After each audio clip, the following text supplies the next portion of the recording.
The government is looking at compensating big coal corporations.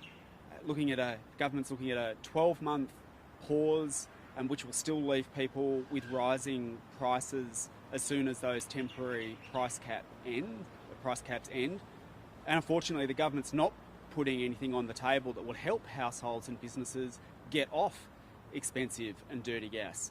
In 12 months' time, gas is still going to be expensive, and there's a real risk that the government just defers the pain on households and businesses unless there's a plan to get people off gas while these temporary price caps are in place. Now, the government needed the Greens' support to recall Parliament. The Greens willingly gave that support because we want to see the big coal and gas corporations reined in. But we also want to see people get the support they need, including getting money to meet the upfront costs of doing things like trading in their gas cooker for an electric one, or trading in a gas heater for air conditioning, so that when these temporary price caps are lifted, people have shifted over to cheaper, cleaner, renewable electricity, and we've helped people get off gas. What is clear is that these big gas corporations are going to continue to gouge people and take this country for a ride, and it is time to rein them in. The public should not be compensating these big coal and gas corporations. It should be the other way around. These big gas corporations pay next to no tax, they often get their gas for free, and now they've even got, the coal corporations have even got their hand out for compensation from the public purse. The public shouldn't have to put their hands in their pocket to give compensation to gas or coal corporations. It should be the other way around. How is that 2-year figure worked out, or why was that chosen as a pause? Well, we want to see electricity bills frozen for 2 years at pre-crisis levels, because that would give enough time to help get the country off gas onto cheaper renewable electricity, and also to do things like give people and businesses subsidies to install batteries and more solar panels in their homes, so that they could build up some resilience against the gouging from the gas and coal corporations. So that would give enough time for our country to become more energy independent, and for households and businesses to do what's necessary and make the investments with government support to get off gas.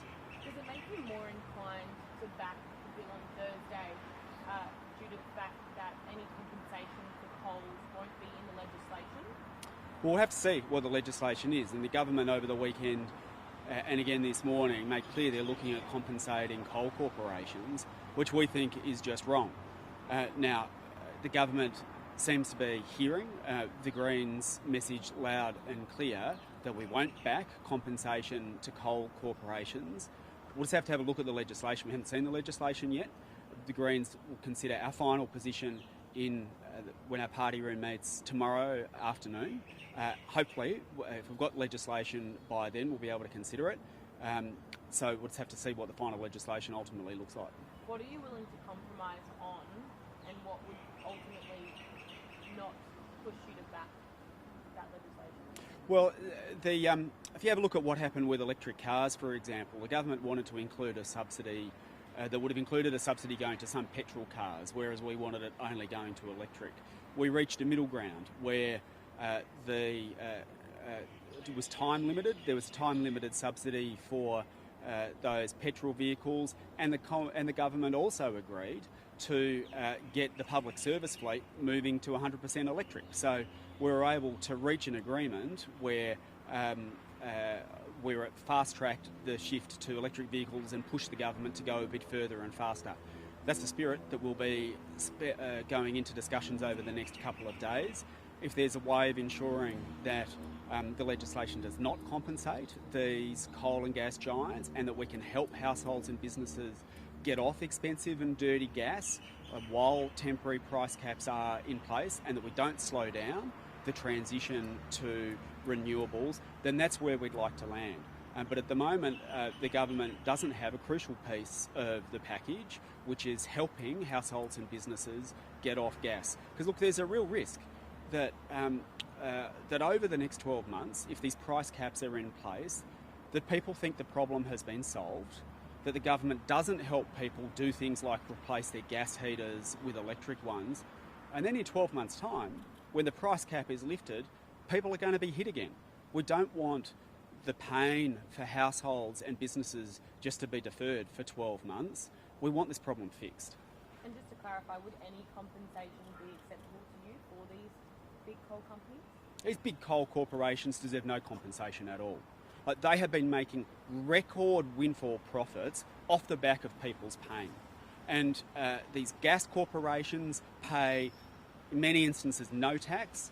In 1 year, 27 big gas corporations brought in $77 billion of income and paid no tax. And now they're out squealing that somehow they're going to punish people even more if any of us take any steps to rein them in. I mean, these coal and gas corporations have been taking this country for a ride for years, and now they're coming with their hand out for even more compensation. No, they don't deserve more compensation, not $1. Great.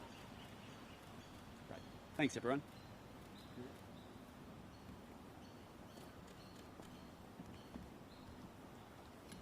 Thank you. I think so. Okay, so Candace heading up, taking it up. Cool. Awesome. Perfect. Do you mind